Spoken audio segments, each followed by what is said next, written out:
Now, you can't see me, but you're looking at Dr. Bale. And tonight's talk is entitled The Sun's Dark Energy Problem. Dr. Stuart. Yep. Bale. Now, I could read this litany of stuff here, and I can do that.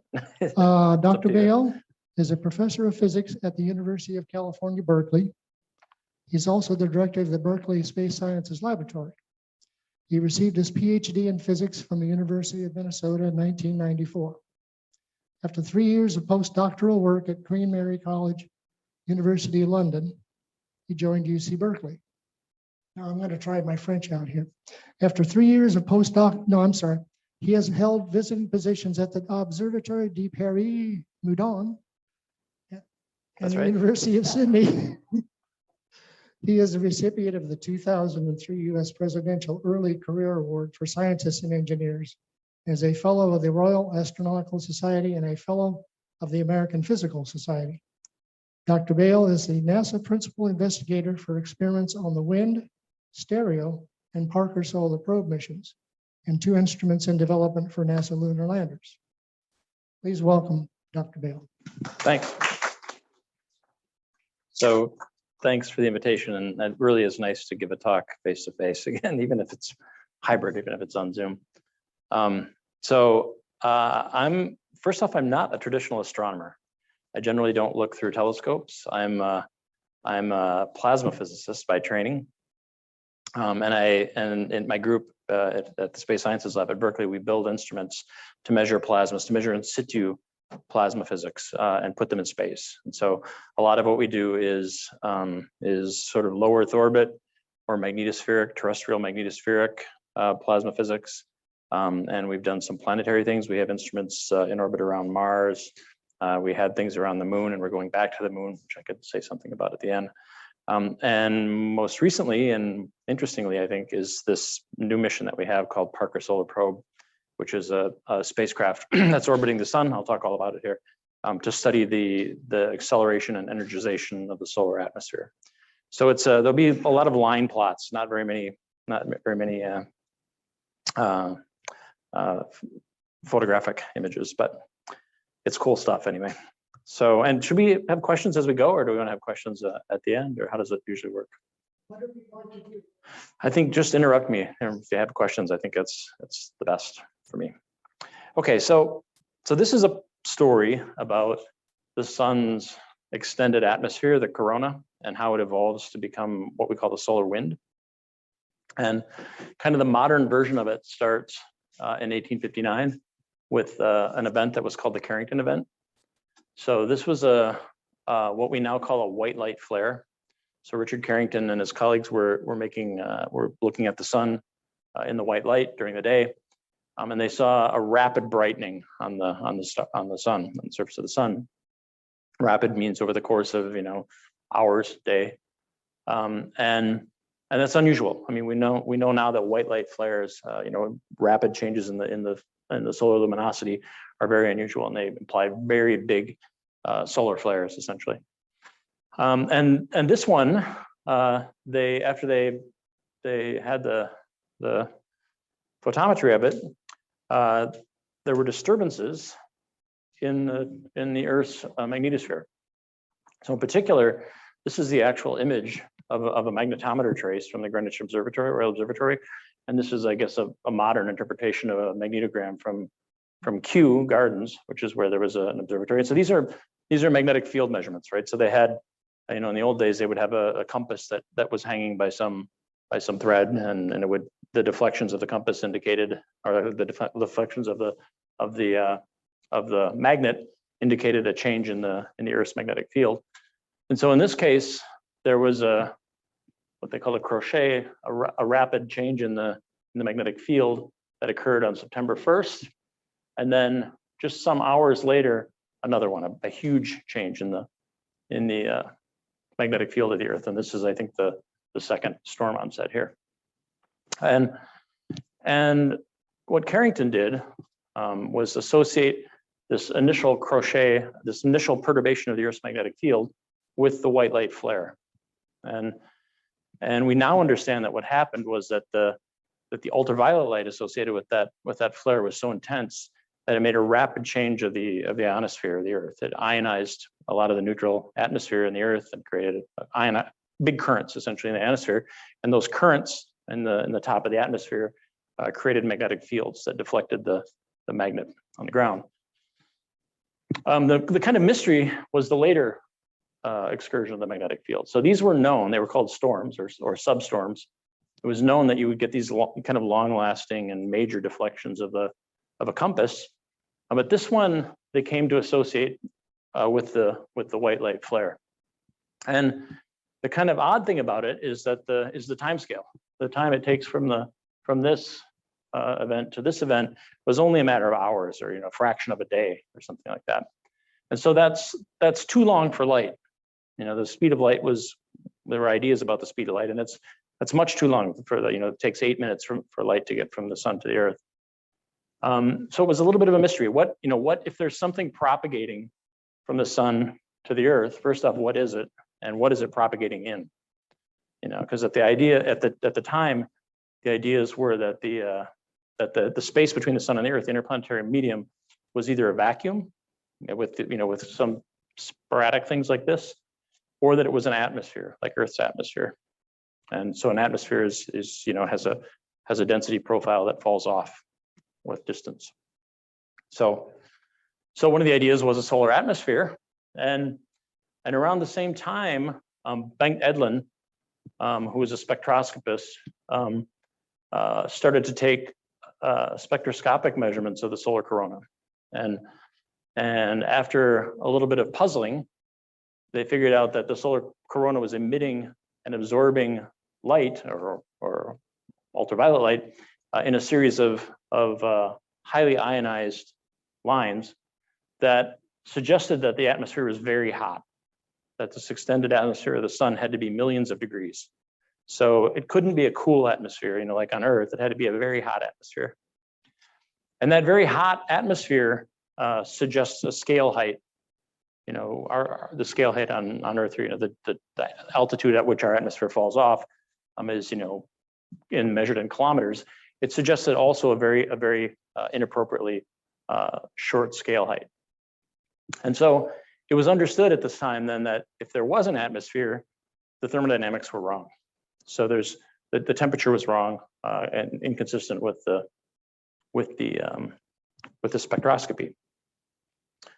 Well, then another clue came along, and that was a clue that came through a German astronomer named Ludwig Biermann. And Biermann was studying comets and comet tails. And those of you who have watched comets, that comet tails bifurcate into two tails, right? And after a big study, Biermann concluded that the tails change position with respect to the sun one of the tails changes position with respect to the sun as it goes by. The other tail is always pointing away from the sun. Okay, so this was kind of a clue. And he hypothesized, so the tail that we now call the dust tail is a tail that's created by the kind of heavy dust that comes off of a comet. And it starts to try to go into orbit, into a Keplerian kind of orbit like the comet itself is. And then it also feels pressure from sunlight, photon pressure. And so it strikes out these kind of arc features as it's emitted. The second tail that Biermann called the gas tail was always pointed radially away from the sun as the comet went by. And so Biermann hypothesized that there was what he called a corpuscular radiation, solar corpuscular radiation, that was pushing the comet tails, that was radially directed away from the sun. Something's blowing off the sun and radially pushing these comet tails away. So Biermann was kind of on a world tour presenting his results around to his colleagues. And he ended up in Chicago at the University of Chicago. And at Chicago, there was a very eminent space scientist named John Simpson. And of course, Chandrasekhar was working at Chicago at the time too. This was in the 1950s. And so he came to present his work on comet tails. And he proposed this solar corpuscular radiation to his colleagues. And John Simpson was a famous cosmic ray scientist. He was like kind of the founder of cosmic ray physics. And he thought this was crazy, thought there couldn't be such a thing as solar corpuscular radiation. So he sent Bierman down the hall to talk to his young colleague who had just been hired, Gene Parker. So Gene Parker was in his late 20s or so. He was starting out as an assistant professor at Chicago.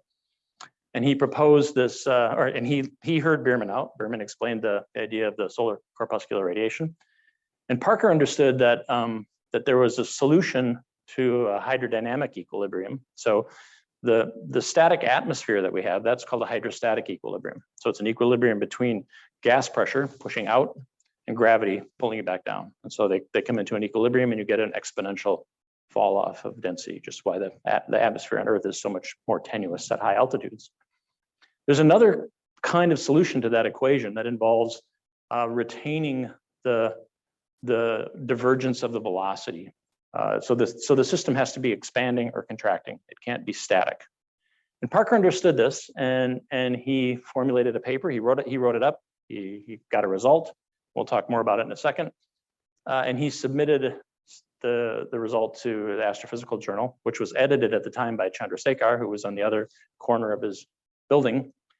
And the paper was rejected by two eminent referees. And Chandrasekhar published it anyway, I think as a service to his colleague and because he was a little bit of a rebel. And it turned out to be right, okay? So what it predicts, what Parker's solar wind predicts is this. This is a plot. It's essentially like I said, it's a hydrodynamic solution. It's the same set of equations that you have for accretion, like accretion onto a star, accretion onto a black hole, with no rotation. There's no angular momentum in the system. So it's equivalent to what's called Bondi accretion. So it predicts a family of solutions. This is speed. So as I said, the atmosphere has to be expanding or contracting. It can't be static. So there's a speed. So this is the speed on this axis normalized to the sound speed. So 1 here is Mach 1. So that's it's a fast flow. And then this is the distance, basically the distance from the sun. Okay, so Parker's solution, his equations give a whole family of solutions, and he carefully solved the solutions, matched the solutions to create this one curve that goes through what's called a critical point, which is at Mach 1, and then emerges out the other side to become a wind, a fast flowing wind that's supersonic. And he called it the solar wind. And it had a lot of predictions. It predicted that there would be a wind blowing past Earth, a solar wind blowing past Earth that should be measurable. And it predicted that wind would eventually encounter the interplanetary medium and push back against the interplanetary medium and create a bubble around the sun that we now know exists, that we call the heliosphere. And there's a shock at the end of this. We know a lot of it now, but at the time it was just a consequence of Parker's model. And here I say, this is kind of interesting. If you understand at all the physics of what's called a de Laval nozzle or jet engine, this is a similar sort of thing. A jet engine, it expands against, it has a nozzle, and then it has an expansion chamber on the other side of it. And so the pressure and the flow, basically the flux through the system is constrained by the nozzle, and it becomes fast as it flows out, tenuous and fast as it flows out the other side. This is a similar sort of thing, except that it's gravity that's providing the constraint. It's not a physical nozzle that's holding the gas back. It's gravity that's holding the gas down to the surface of the sun. So Parker had this nice prediction that there would be a fast flowing wind near Earth, and that there would be heliosphere around a bubble around the sun. And sure enough, a couple of years later, when the first space satellites went up with instruments to measure particles, plasma in space, the first was a Russian mission in the late 60s, and then the Mariner 2 spacecraft and the NASA Mariner 2 spacecraft in 1962. As soon as they got beyond the magnetosphere of the Earth, they saw this. They saw this fast flowing wind, and they saw it at just the speed, or more or less the speed that Parker predicted. And so it created it made Parker's reputation, basically. He got his paper published, 1958, Astrophysical Journal, yeah. So it was, it was a triumph. It's actually a really great story, and I have some stuff to read. I should say that Gene Parker died on March 15th of this year, and at age 94. And I knew him not terribly well, but I knew him enough to get letters from him, handwritten letters from him, as we did our science. And I was asked by Science Magazine to write his obituary for the journal, and I brought a few copies of it here if anyone's interested. You could have a look. So the problem with Parker's model, which he swept under the rug, we'll go back to this for a second. To get this solution, he had to assume that the temperature was fixed everywhere. So it's what we call isothermal. So no change in temperature, okay? And we know that that's not gonna work, right? Because, we know that when a gas expands, it cools, right? There's adiabatic expansion, and expanding gas cools. So he swept this whole problem under the rug by just saying that everything is isothermal, the temperature is fixed. He said, obviously this isn't right, but let's just start with the simplest thing. So in the end, what it requires is that to make this work, and it does work because we see it, it requires that you put heat into the system. So because it's expanding, it's cooling, and to even be at all like the isothermal model, you have to keep pumping heat into the system. So there's this problem in coronal heating and in solar wind physics of what heats the system. Where does the heat come from to make the gas expand and become supersonic? And I should say that this physics is more universal than just the sun's atmosphere as well. This applies to the physics of accretion disks, corona around accretion disk, black holes, galaxy clusters. There are a lot of other astrophysical objects that have hot expanding coronas around them, or contracting coronas. Okay, so the answer is, and this is what I suggest when I said the dark energy problem, the answer is the magnetic field. Okay, so this is just an eclipse image that you can find on one of your favorite eclipse websites. So you see all this streamer structure, right? That we know, if you've probably all seen eclipses, that especially near solar minimum, the white light images of the sky are highly structured like this, right? And this is just Thomson scattered white light, right? So this is white light that comes off the sun, bounces off an electron, and comes back in your direction. And so you're seeing all the electrons in the plane of the sky here. So the electrons are structured in this way, or in the corona, very low close to the sun. And this magnetic field that I put on here is just something I grabbed off of Wikipedia. So you can see that it's very evocative, right? It's a magnetic field. There's a large magnetic field of the sun, and it's highly turbulent, and it's highly structured, and it contains essentially most of the kinetic energy associated with the convection in the surface of the sun, in the photosphere. And that, we think, is the source of energy that heats the corona. More plots of the solar wind speed. So this plot, let's just look at this one. This shows the speed of the wind, measurements of the speed of the wind as a function of distance from the sun. So the sun is down here at 1, and this is the speed in kilometers per second. And so these are all from remote sensing. So we haven't had spacecraft in this area before. So you can take a coronagraph, block out the sun, and look at white light structures in the corona and see how they move as a function of time. Take pictures as a function of time. You can see actual features in the white light corona expanding. And these dots just show that expansion speed. So we know that even close to the sun, the wind is accelerating like this, and it looks like Gene Parker suggested it should. And we also can use spectroscopy to know that it's hot. So the wind is hot, low in the corona where it's expanding, and we suspect that the source of energy is the magnetic field. A few other things about the wind, the solar wind. It's also what we call bimodal. So these are measurements from, it's kind of complicated, but here I'll try to explain it. So these are just ultraviolet images of the sun at solar minimum and at solar maximum.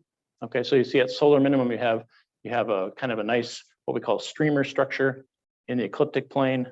And at solar maximum, you have kind of chaos. There's streams emerging from every latitude. This is looking, let's say looking from the sun to the earth, right? So we're looking, that's the North Pole of the sun. I'm sorry, from the earth to the sun. South Pole. The dials around the top here are measurements of the speed from the Ulysses spacecraft. Ulysses was a European spacecraft that went over the poles of the sun, at quite high altitudes. And what you're meant to take away from this is that during the solar minimum time, when the sun is not very active, the wind speed is very steady over the pole. And the color here, by the way, is the polarity of the magnetic field. So here, the magnetic field is outward, it's red, it's positive, so the magnetic field is outward, and the wind speed is very steady.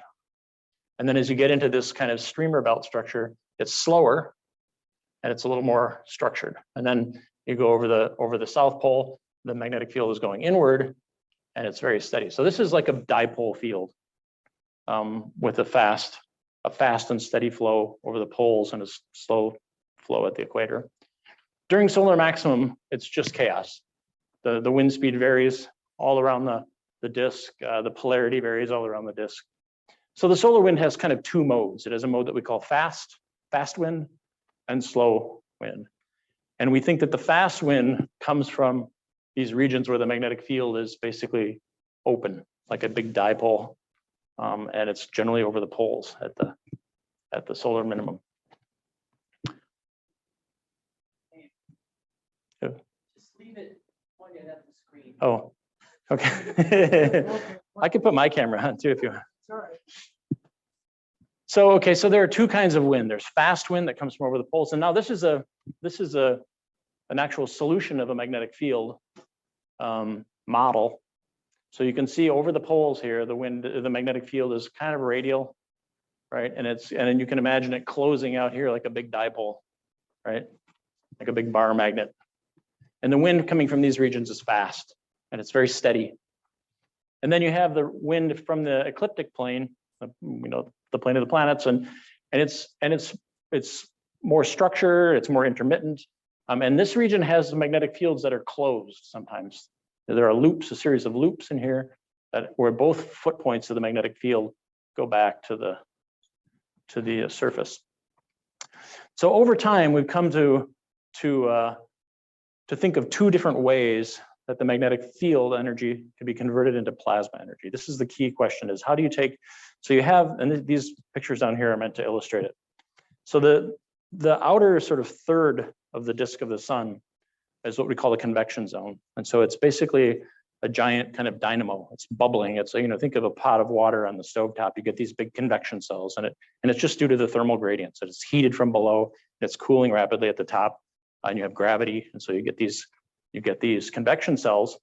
Those convection cells are stirring the fluid and making magnetic field at the same time by just simple dynamo processes. So that magnetic field is sticking up. This is meant to represent the surface of the sun in both cases.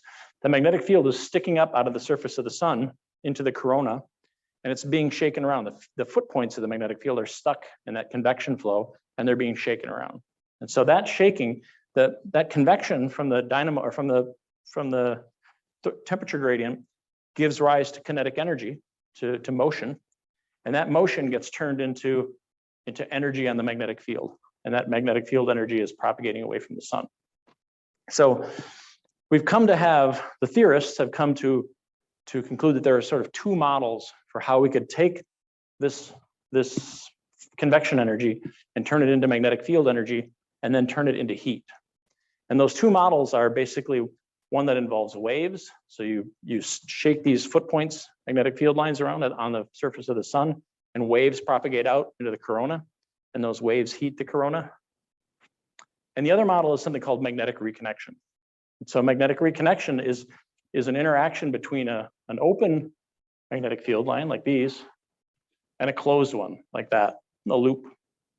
So when these two butt up against one another, if you have a magnetic field that's in one direction, another one in another polarity, and they butt up against each other, they can cancel.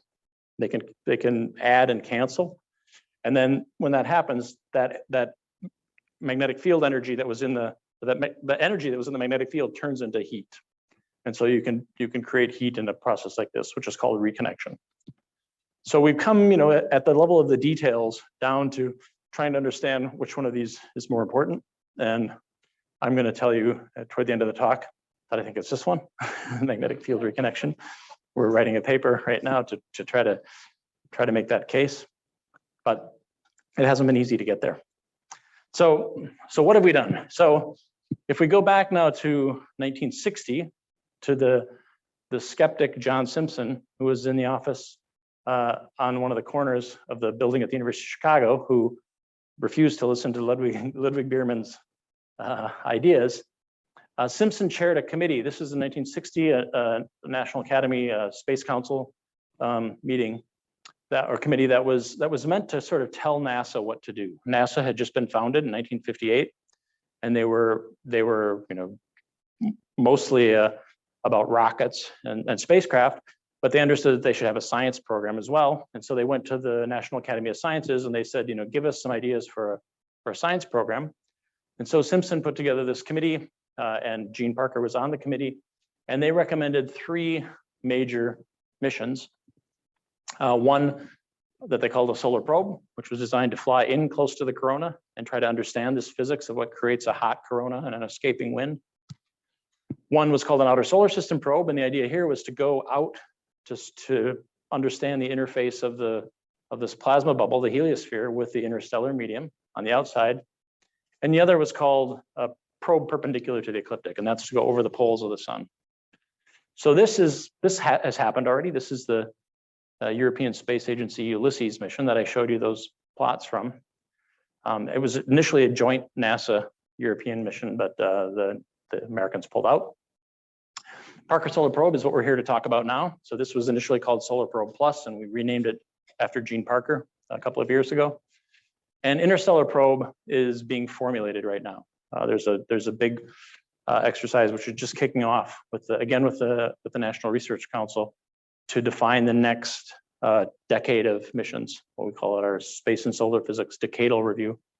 And there's a major effort to push a interstellar probe. It's now called Interstellar Probe. So anyway, the interesting thing here is that just 2 years after Gene Parker published his paper, that was published in 1958, the Russian measurements were made in 1959. He already set the bar for these 2 major missions by NASA. So it was studied. Solar Probe was studied over many years. These are different concepts for it. It started with a Russian idea called Vulcan.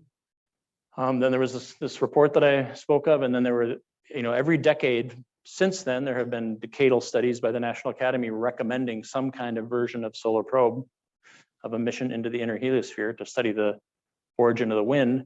And this just shows you some different concepts that as they evolved, from giant spacecraft down to more little sleek things. A hallmark of each one of these is that it has a heat shield on the front, right? So you're going in very close to the sun, things are going to get really hot, and you have to control that thermally. So eventually we did it. Okay, so this is a graphic of our Solar Probe mission, the spacecraft. I'll show you some more stuff in a second here. But it was initiated in, well, there was a study in 2003 or 4 that led to a recommendation that was too expensive, and so it was revisited. The initial study the idea was to go over the poles of the sun, down very close to the sun, but over the pole. And to achieve that, to get out of the plane of the ecliptic, you have to go to Jupiter and use a gravity assist at Jupiter. And the issue with that is that at Jupiter, there's not very much sunlight, and so you need to use RTGs. You need some sort of nuclear power on the spacecraft that you only need for a few hours out at Jupiter, and then you're flying into the sun, and then you don't need it anymore. So you're making a nuclear powered spacecraft just for the flyby. And also the radiation environment at Jupiter is the worst in the solar system. It has trapped radiation belts that are much more intense than the terrestrial radiation belts. And so you're also designing a spacecraft for a radiation environment that it only encounters for a few hours, right? So you're going to carry all the shielding. So that was a very expensive mission. And so we went back to the drawing board and designed something that stays in the ecliptic plane, more or less. Can't get in quite as deep. And instead we use Venus flybys to alter the orbit. And that was initiated in 2008. We launched it in 2018, and we're about halfway through the mission now. It's a flagship class mission. It's a price tag of about $1.4 billion, which is a lot for the NASA heliophysics division. not like JWST, but it's expensive for us. Okay, so this is what we have. The spacecraft itself was built by APL, the Applied Physics Lab at Johns Hopkins, and there are 4 instrument suites. I'll say something about those in a second. This is the spacecraft I guess this was probably at APL. No, this was in Florida at Astrotech. So the spacecraft itself is essentially this piece here. And it's about, I mean, you can see these are people in a vacuum chamber. It's about, if you could set it on the ground, it's about my height. And I could maybe almost get my arms around it. I'd probably go to jail if I tried to get up to it and put my arms around it, right? But actually, there are great stories about this stuff. And then on top of it is a heat shield. The black surface that you see at the top is a carbon fiber composite material. So it's like vitreous carbon. It's a carbon weave that's been impregnated with like a liquid carbon. It's very brittle. And then it's filled with a foam, which is also made of carbon, an aerogel kind of foam. And then there's a surface on the top of it, which is painted white. It's an alumina, a ceramic surface on the top. So that top piece is always pointed at the sun when we're in proper solar orbit. And everything else behind it, almost everything behind it, is in shadow. And so everything behind it only sees the black of space. The spacecraft on a gantry sort of thing at Astrotech, and this is a booster rocket at the bottom. So it's a three-stage system, and this booster is the 3rd stage. Here you see it in the fairing, also at Astrotech. So there's the booster stage, and then it's mated to the top of the fairing, and below that is a Delta IV Heavy rocket, the biggest rocket that NASA uses for its space programs, or has been using for its space programs. And this is just half of the fairing. Obviously, it becomes encapsulated and goes out to the launch site. This is the spacecraft in the vacuum chamber at Goddard, NASA Goddard Space Flight Center. So the way NASA likes to do things is they have this kind of mantra, which is test as you fly, right? So the idea is you should test everything on the ground in the environment that it's going to be in space. And of course, that wasn't possible for us because at our perihelion altitudes, we have a megawatt of solar energy on that front surface. It gets up to about 2,000 C, that front surface, and that's not possible to test with a proper solar radiation source. So we had to kind of kludge it all together. We had to test components against a thermal model, have a computer thermal model of how things work, and test them in different ways to verify the thermal model, and sort of by analog put the whole thing together. And then we put it in a vacuum chamber and did quite a bit of thermal cycling in the vacuum chamber. All of this stuff that you see here, these are all harnesses, wire is coming off the spacecraft, carrying data and diagnostics. And I have to say this thing is just an extraordinary piece of engineering. The interior of the spacecraft has all the instruments and subsystems are mounted on panels on the inside, and the interior, when the panels are shut, is, I could maybe squeeze up and stand inside of it with all the panels around. And it's just full of wires that come down and connect to all these subsystems. And to manufacture just those wires, the wiring harnesses, they built a mock-up of the spacecraft and put mock-ups of all the subsystems inside of the spacecraft with real connectors on them, with real EMC connectors on them. And then technicians got in there and built the wire harness inside of this plastic model of the spacecraft so they couldn't damage anything. And it took months to build this gigantic wire harness. And then they took it with a crane and lifted the wire harness out of the plastic model and drove it over and dropped it down inside the real spacecraft. And then the technicians had to carefully connect all the connectors that they'd all in the right place. Everything was already in the right place, dangled down to the right spot. It's really a lot of crazy engineering. And if you've ever been in a clean room like this with a spacecraft, with a $1.5 billion spacecraft, there's a person in the clean room whose job it is just to watch everything. There's a cameraman always with a video camera taking pictures of everything and everyone. You move over here and he follows you over here. And there's a person, there's a big toolbox if you need to go in and attach your experiment to the spacecraft. It's a big toolbox. It's all shut and locked. And there's a tool master who stands by the toolbox. And if you want to Phillips screwdriver. You walk over and you say, I need a number 2 Phillips screwdriver. And they unlock the box and they get the screwdriver out, and then you have to sign it out. There's a thing, you sign out screwdriver, Stuart, Bale, 2 o'clock in the afternoon. You go over, tighten the screw, you bring it back, you sign it back in, Stuart, Bale, 2:02 p.m. in the afternoon. The guy puts it back in the cabinet and locks it. It's really procedure oriented because they don't want anyone to leave a screwdriver, sitting on the spacecraft when it goes into space. Anyway, it was really exciting. It was an exciting project to develop. So we launched it. First, I'll show you what the orbit is like. We're using Venus gravity assist to drop down closer to the sun. So we launch, and we're obviously in orbit around the sun like Earth. And so, so we're going too fast, right? We want to fall into the sun. We're going too fast because we're going the same speed as Earth. So we have some thrusters and we go to Venus, and then Venus slows us down and we can drop down a little bit. And we've done that now 5 times. So this is where we are today. We launched in the summer of 2018, and we have a total of, the mission is designed for a total of 24 orbits of the sun. They're in these sort of phases where we had 3 at 1 altitude. This is this is altitude on this distance. So the blue curve shows you the distance to the sun. And so what we want to do is get this minimum distance, this perihelion distance. We want to get it down as close as we can. So we had 3 at 35 solar radii, 2 at 27, 2 at 20, 2 at 15, and now we've had 1, 2, 3 at 13 solar radii. We'll stay here for basically till the end of the year. And each one of these green dots is an encounter with Venus. So we fly by Venus, and actually very close to Venus. This last one is only 300 kilometers from the surface of Venus. So it's very, very close. That would be like, at the top of our atmosphere on Earth. And then at the end, or after that last one, our distance will be 9.8 solar radii from the center of the sun. So 8.8 solar radii from the surface of the sun, well inside of the corona, well inside of this region. Incidentally, the orange curves here are the speed of the spacecraft in kilometers per second.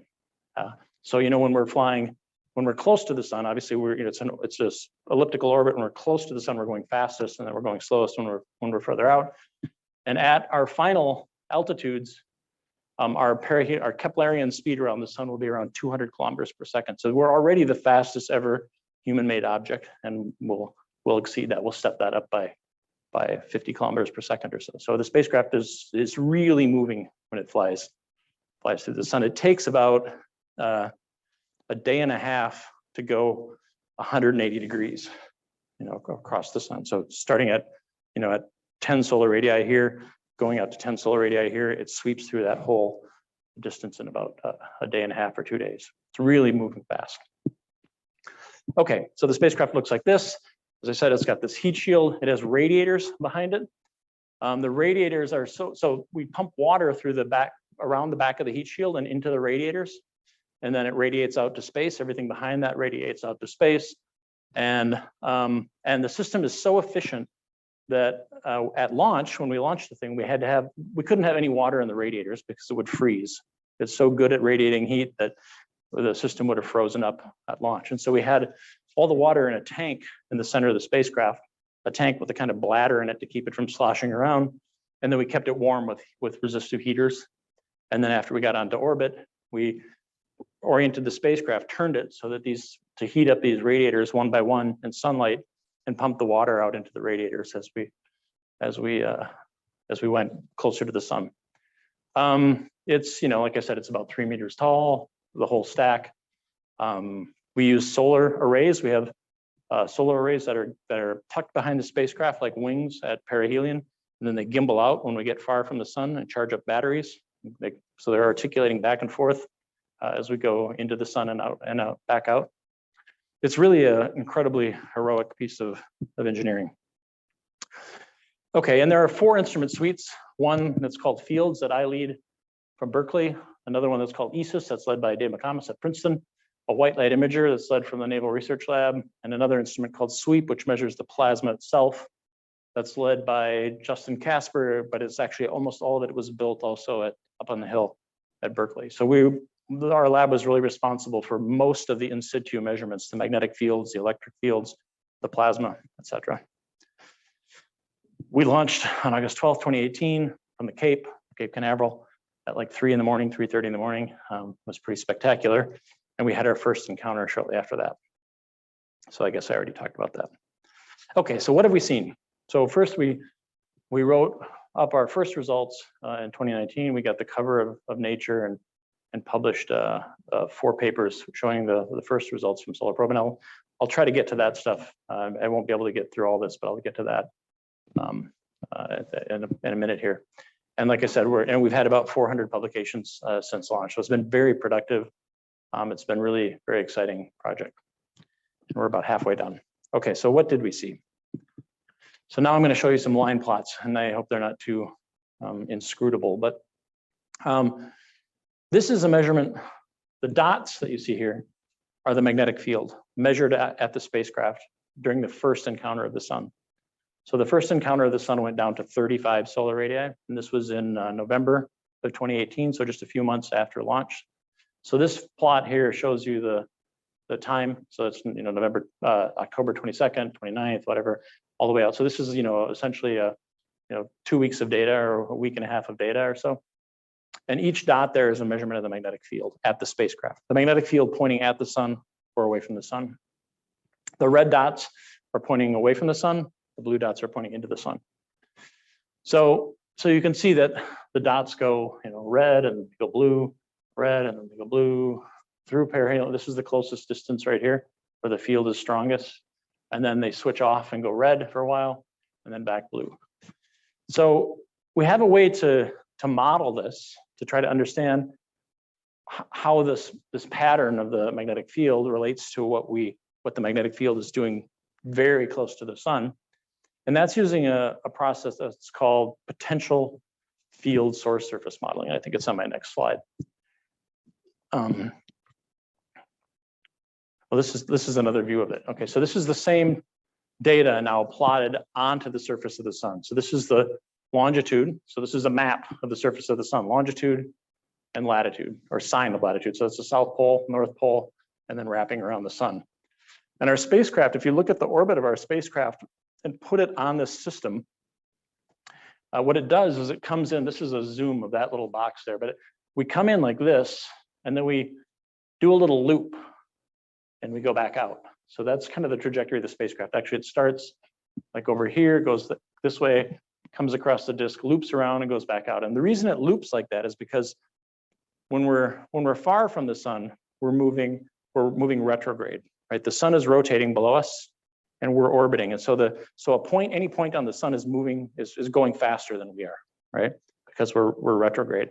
Then at some point we become co-rotational. We have the same speed as the surface of the sun, and then we go prograde. So there's a small interval where we're actually overtaking features on the sun, and then we go back out and become retrograde again. So what you're seeing is us come in and go co-rotational here, prograde through a loop, co-rotational here, and retrograde out. And if you zoom in on that, there's a little box here. This is the same thing. We're retrograde, co-rotational, prograde, co-rotational, and retrograde. So we can take the magnetic field at each one of these points and use it with a model that's called a potential field source surface to reconstruct the magnetic field below us. And so what we do is we assume, first off, that everything is static, that the magnetic field is not dynamic at all, so it's stuck where it is. There are no currents flowing in the system. And we assume that it's spherically symmetric.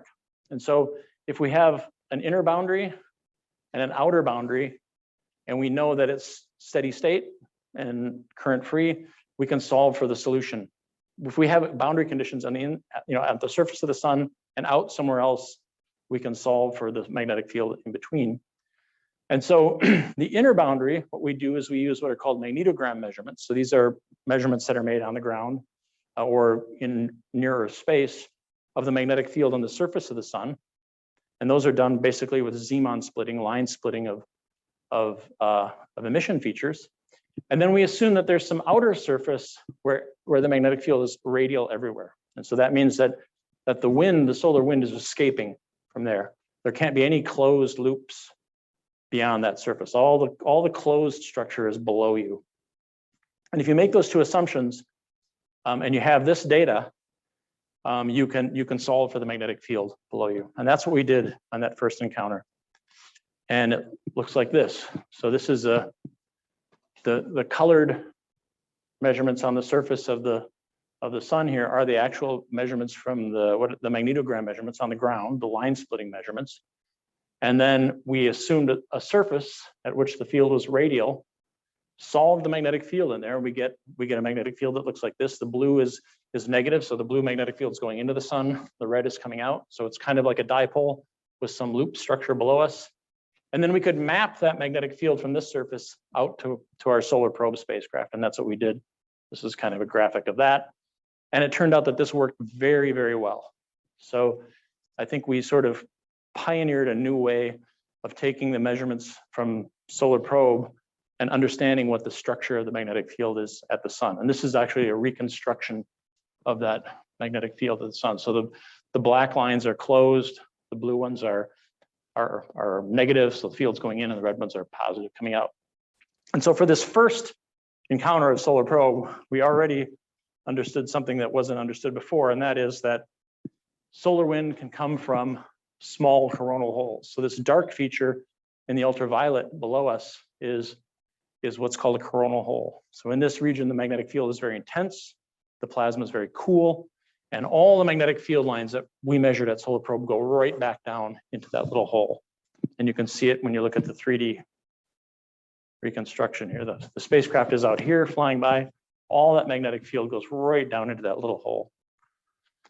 So we understood that it was a kind of a question for a long time. Where does the solar wind that's coming from near the ecliptic plane originate?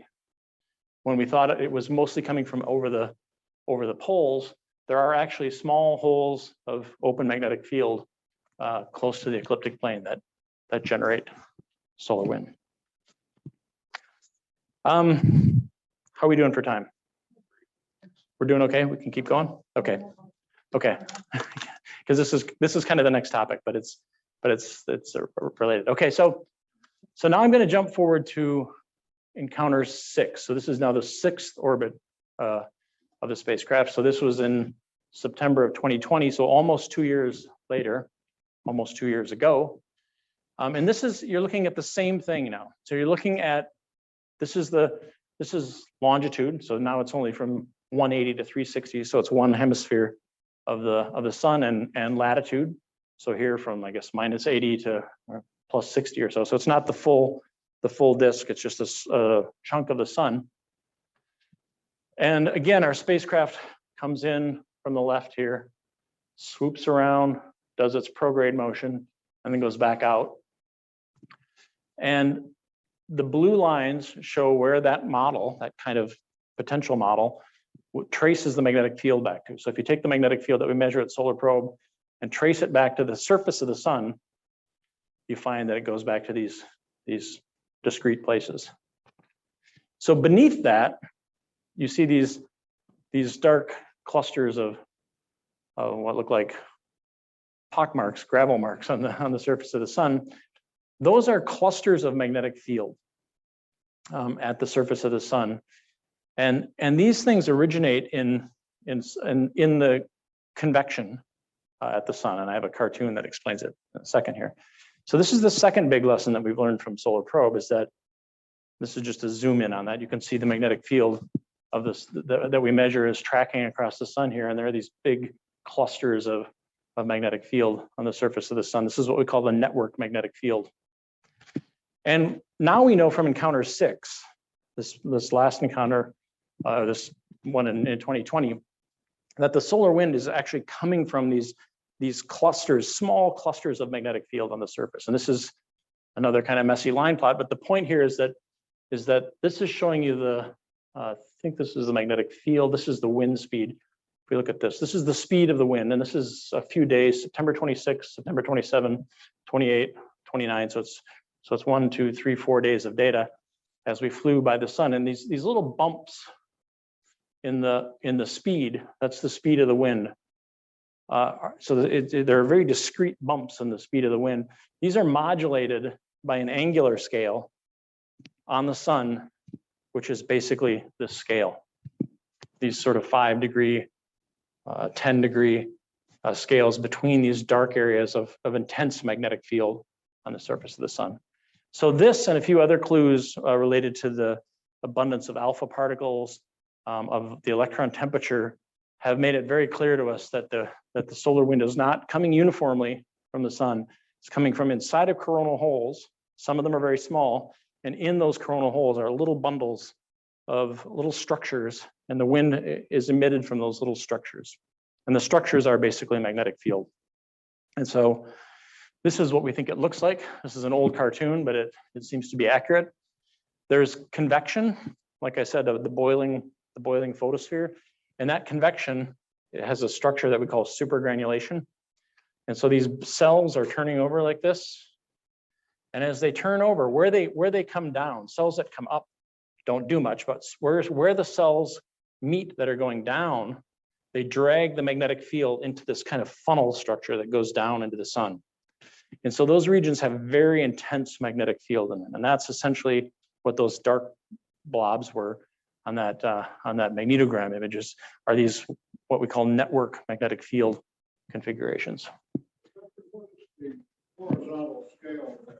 The horizontal scale here is, this is about between 30 and 40 million meters. So 30 or 40,000 kilometers. So it's kind of a mesoscale phenomenon on the sun. There's a smaller scale that's called granulation, which you see here, which is the kind of stuff you see. Yeah, so there are granules, and then there are this super granules. So the granules are more like a megameter, 1,000 kilometers or so. So, okay, so this magnetic field is very intense here, and it's rising up out of the corona. And as it goes up, it's expanding in a sense, and so it's a high order magnetic field. So it falls off. The intensity falls off very quickly, but so does the gas intensity. So the atmosphere, at these low levels, it is kind of like an atmosphere, and the density is falling off too as you go up. And they fall off differently, and so the gas gets more pressure than the magnetic field. The gas overtakes the magnetic field, and these structures expand out very quickly. So they expand out and they meet. And so the structures will meet like this. Below is a kind of area that's enclosed almost. And then above are these regions that we call them funnels or magnetic field funnels. And so they expand up like this, and it's at this interface between two adjacent funnels that we believe we're seeing this magnetic reconnection process that I drew in a cartoon before. So the magnetic field that's emerging out like this. If there's magnetic field emerging in here, they can recombine here and annihilate each other, and all this energy goes into bursts of plasma.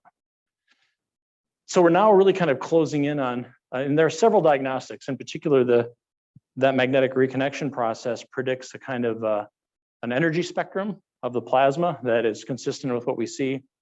There's this impulsive behavior. Magnetic reconnection is very impulsive. And the spatial scales at the sun and the correspondence with the network field are all kind of pointing us in the direction of this process. So we've learned a lot. This is one last little anecdote, I think. This is the kind of histogram showing the speed of the wind. So this is, again, kilometers per second distance from the sun.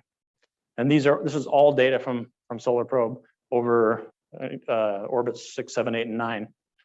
And so what we see is that there are all these little streams of plasma with different speeds.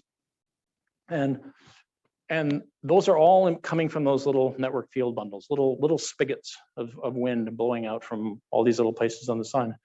But underneath it all is a minimum value to the wind speed. And this is basically Gene Parker's model from 1958. So the kind of scenario we're developing is that there's always expansion, right? There's always that the gas, if it gets hot enough to escape gravity at all, it expands out, and nothing is ever less than what Gene Parker predicted, right? So his model is right in some sense, it's there. But then on top of that are much smaller discrete sources of wind that are coming out of all these little spigots on the surface of the sun, constrained within these coronal hole, these open magnetic field regions. So everyone is right in the end. One last thing I want to talk about with respect to solar probe is, which I think is a really novel, interesting result that we have, is interplanetary dust. So we thought we knew this worked, but we've been very surprised. So when a dust particle hits a spacecraft, a fast dust particle, it ablates. It hits, and when it hits anything fast, it ablates and it creates a little cloud of plasma. So electrons and ions are kicked off the spacecraft. And when that happens, the spacecraft changes its voltage, right? So you take away some electrons and ions, and the voltage of the spacecraft will change. And we can see that, we can measure that. We have antennas that stick out into the space, and the idea was to measure the physics, the plasma waves associated with the solar wind. But what we see is the voltage of the spacecraft changing on a very small time scale, millisecond time scale. So a dust particle hits the spacecraft, it ablates, and in a millisecond, it's all neutral again. Everything is charged back to zero or some other value. But during that millisecond, we can see the voltage change. And so what we've been doing is counting up those voltage pulses. And so as we orbit the sun, we can count the voltage pulses as a function of position. And we can also actually see which side of the spacecraft, because we have 4 antennas, we can see which side of the spacecraft is getting hit more frequently with the dust impacts than the others. And so using some models of the dust, that we could say that there's dust in circular orbits, like Keplerian kind of orbits. And there's a kind of dust that is known to escape. It's called a beta micrometeoroid. So these are dust particles that when they've gone into circular orbits and they're interacting, they're colliding enough and breaking up. And at some point, the pressure of light, the photon pressure, makes them escape. They just get kicked out. And so they go on hyperbolic orbits and escape the sun. And by looking at those velocity vectors, different circular velocity vectors and hyperbolic velocity vectors, and then including the velocity vector of the spacecraft as it goes around, we can just project and see which side of the spacecraft, which surface of the spacecraft should be hit more frequently for different dust models. And that's worked beautifully. This is basically a plot that's made by a PhD student of mine showing, so if we look at this one, showing the number of dust impacts on the spacecraft as it flies through the orbit close to the sun. And the sign of these things is basically the different sides of the spacecraft. And at this point, so we can see this curve go up here, and at this point, the spacecraft was rotated around. And we can actually see that the black curve becomes the red curve, and the red curve becomes the black curve. We've tested this now a few times to know that we're actually able to measure, which direction the dust is coming from as we orbit. And then we can compare that with models. And so this figure on the right is from a paper by Jamie Soleil at Princeton. And what we found is that largely the dust that we're seeing is this beta micrometeoroid dust. It's dust that has been ground down as it gets closer and closer to the sun, and then is eventually kicked out and energized and dragged out by photon pressure out of the inner heliosphere, and it impacts our spacecraft. This has consequences of constraining. There's thought to be a dust-free zone, and this dust that I'm talking about is just the zodiacal light, right? This is just the white light that you see with the everywhere in the sky. There's thought to be a dust-free zone close to the sun where all the dust is kicked away by photon pressure, by light pressure. And so this is helping us now start to constrain the point at which that dust is getting kicked out. And we should be able to, we hope in the next few orbits or so, say something meaningful about the dust-free zone near the sun. And that's a summary. So I think we're on the cusp of solving the coronal heating problem. We're actually writing up another paper for Nature that we hope will get some traction on this. And we think that the solar wind is actually emerging from these little funnel structures that are at the convection, the boundaries of the convection cells. And they all merge at some point to convert to create a kind of a global outflow.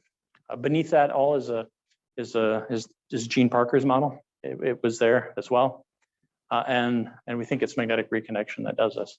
And I should say none of this would really be possible at an orbit like Earth, near Earth orbit, or even at the previous record for for proximity to the sun was held by a German spacecraft called Helios, which launched in the 70s.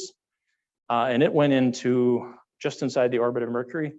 And they saw maybe some little hints of this structure, this kind of 5-degree angular structure, but they didn't see the energy spectrum. They didn't see any of the alpha particle, the atomic abundances or anything like that, because it's all washed out. It all evolves.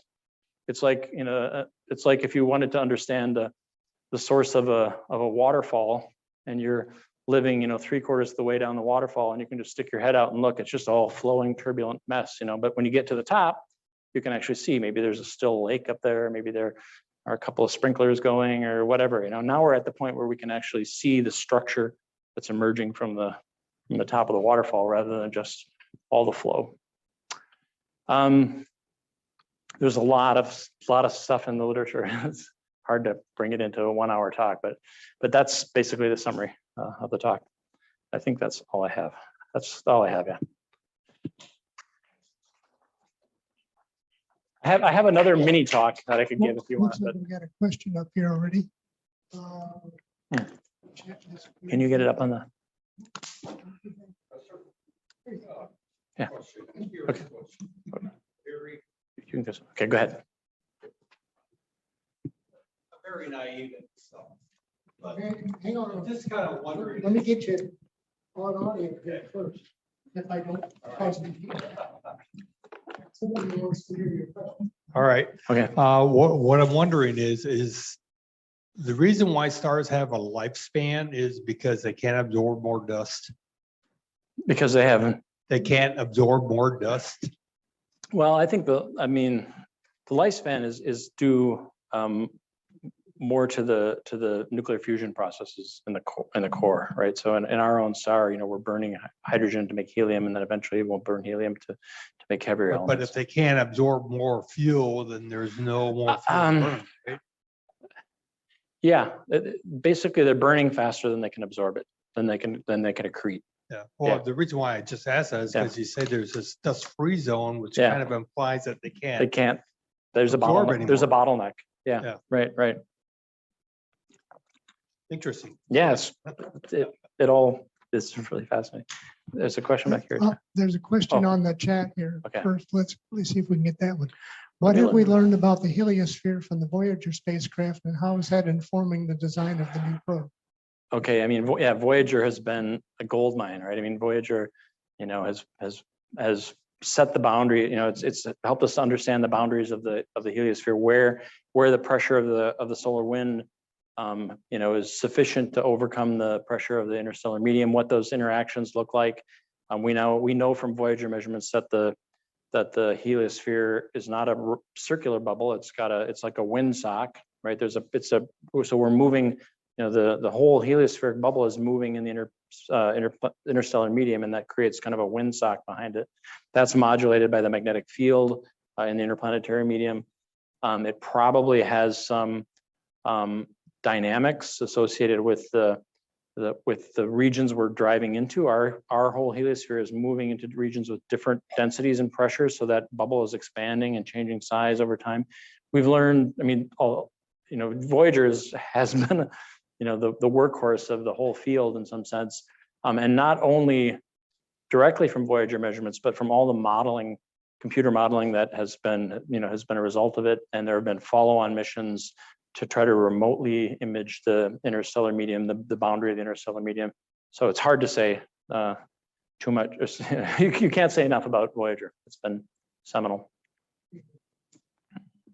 Okay, I apologize for asking a pretty stupid question, but it's my understanding that dark energy means that the universe is expanding at an accelerating rate rather than contracting. And I didn't see you mention that effect in any of these forces. It's an analogy. In my case, I'm using dark energy as a gimmick. It's the magnetic field. It's the magnetic field. So you know, everything you see in the sky, all the energetics that you see in the sky associated with the sun, you know, you don't see the magnetic field, and that's the source of all of it. It's not dark energy like cosmological dark energy. There's another chat question, which is how has the prospect of SpaceX being able to put 100 tons into orbit at low cost affecting spacecraft design? It's definitely starting to affect spacecraft design. I'm working with some colleagues on the idea of putting a very large telescope up with the SpaceX launch. At the time we did this thing, at the time we did Solar Probe, when they went out to buy the rocket, that was in probably 2014 or 2015 when they let the contract for the rocket. SpaceX didn't have quite enough heritage yet, so the Falcon 9 Heavy wasn't really in the mix. We could have launched on a Falcon 9 Heavy. We could have used it. It would have been fine in terms of Delta V, but they didn't have enough heritage for this class of a mission, and so we had to buy a more expensive Delta IV Heavy. But now they do, and they would. So now we would have reduced the price of Solar Probe by $150 million or something if we'd been able to use SpaceX. But it's definitely a game changer. I mean, they've gone from being cheap and high risk to being medium priced and much lower risk. And so they're viable now. Thank you for a wonderful talk, Professor. Sure. I just missed something at the very beginning when you talked about spectroscopy determining that solar radiation was not a fluid. And I just sort of missed that part. If you could go over that again. Yeah, the that'd be spectroscopy, what it determined was that Thank the you. corona was hot, that the corona was very hot, okay? And that the electrons in the corona were very hot. And so that constrains the scale height, basically the atmosphere. How much the pressure of the atmosphere, how much work it can do against gravity. So the hotter it is, the more work it can do against gravity. And so the higher the scale heights are, basically. And so the main constraint there was not on the fluid model so much, but on the dynamics, that if the atmosphere were to be that hot and not flowing and just static, it would have a scale height that's way inconsistent with anything that we can measure. Okay, so it would be like having Earth's atmosphere that extended out to the moon or something like that, right? If we had the same temperature inversion problem here. And there are more subtleties to it too. It creates something that's called a thermal instability, and so it kind of collapses on itself, and theoretically it's more complicated. But basically, it makes the scales all wrong. There's too much pressure for a static atmosphere if it's that hot.